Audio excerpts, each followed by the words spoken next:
We Italians, whether we live in Italy or abroad, always talk about food. And why not? Because Italy has a tradition second to none in terms of cuisine. And here in Ireland, in Dublin, the capital, the restaurant business has grown to a great extent over the last, say, 50 years. There are restaurants of all sorts. They all trying in their own way to present the Italian taste to their customers with varying success. But there is one name, which is the name of a couple and the name of a chain of restaurants which is operating here in Ireland, in Dublin, over the last 13 years, called Dunne and Crescenzi, who stand out in terms of quality, in terms of formula of what they offer to the customers. We have the pleasure here to have the wife of this couple, Eileen Dunne, who speaks Italian better than me, who married a very charming Italian from Rome, Stefano Crescenzi. I believe they met in Rome.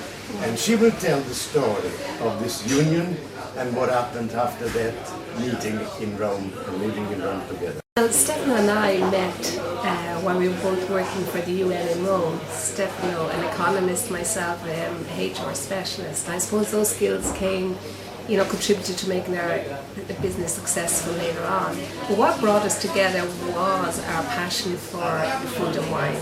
We would travel all over Italy sourcing really nice products like Tuscan olive oil or a nice Barolo, and that was our hobby.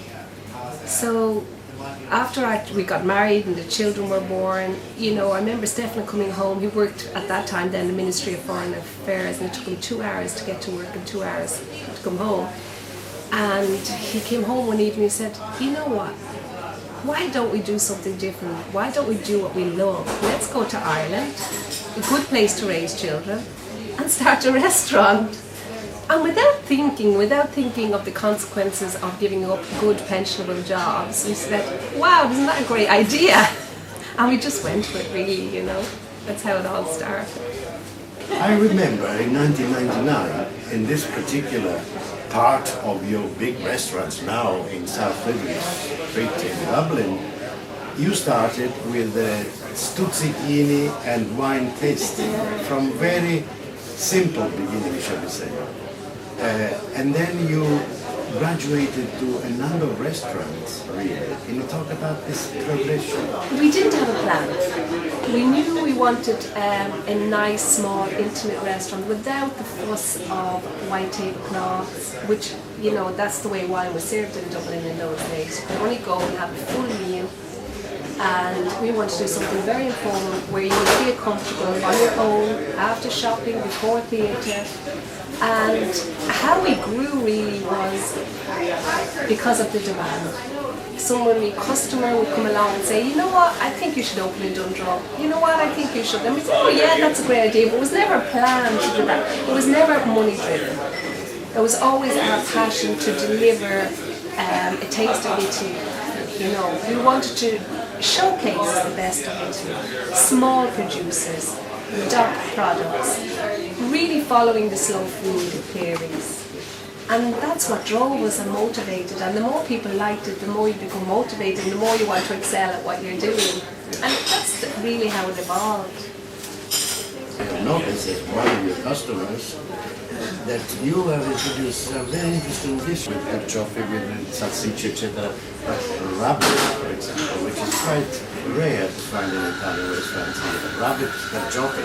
You play with carciofi quite a lot. We love carciofi. It's probably my favourite dish, and I suppose that's how it comes to be so prominent on the menu. But when you think in Ireland, we have, the country is overridden with coniglio, but nobody eats it. So we decided to try it, because first you have to test it. So this is where our daily specials come in. You try it and see what the reaction is, and people love it. Nice, buffet garnier and cooked slowly for 3 or 4 hours. It's wonderful. But some things work, some things don't, So people seem to love in game Irish people love game, Irish people love fish. So those dishes work very well. What I have found how we have evolved over 13 years is I always go back to the concept of why Italian food is so good. And Italian food is so good because it's so diverse. From the polenta in the north to couscous in Sicily. And it's always evolving. So why can it still evolve? It's not enough just to be l'arrabbiato, the carbonara or the matriciana. So we might think, well, today we're going to have rabbit, and what's in season? Asparagus. And would that go well with pecorino romano? Or would we use an Irish Dunne cheese or something like that? Because we feel that cuisines survive as they evolve with respect to traditions. You have to have the fundamentals of the tradition in place before you can evolve. But once that's in place, we feel it can evolve and become something spectacular. All this expertise has been poured onto a book which you published not so long ago, which is called Dunne and Crescenzi, the menu. And so the passion is poured into writing that book, I'm sure. I really enjoyed writing this book. It took me a year, and what I loved about writing the book was it forced me to dwell on the history of the business and all those special moments, and poignant moments. Like I remember when we started having any money really, a very tight budget, and I would do the till with my 2-year-old daughter asleep on my shoulder, or working and running to the school to collect them. Or those friends I've made. I have lifelong friends I've made who started off as customers. And it was just dwelling on those moments. So it was really a lovely experience writing that book. And tell me, Eileen, just finally, how many restaurants do you run now? At the moment we run 7 restaurants and 2 cafes. The recession was a good thing, in a way. It was difficult. You work hard. It's like going back to the beginning, you have to work 24/7. But what it made us do is dwell on the importance of what we're doing and to make it even better. So it gave us an opportunity to stop growing and to excel in what we're doing and see what ways we should be involved. Finally, which are your favorite Italian dishes? If you had to mention 3. If I get to the main course. The main course is cinghiale. The cinghiale stew I love. Of course I love squid and peas. It's very basic, but I love squid and peas. Oh, I really love that. And I suppose for main course I'm a pasta person and a risotto person, but for main dishes, what else would I love? Rumbo con le patate al forno. Simple, but it has to be done perfect. The fish has to be cooked correctly, the potatoes have to be crispy, nice olive oil, a little bit of lemon, and that's it. Buon appetito! Grazie.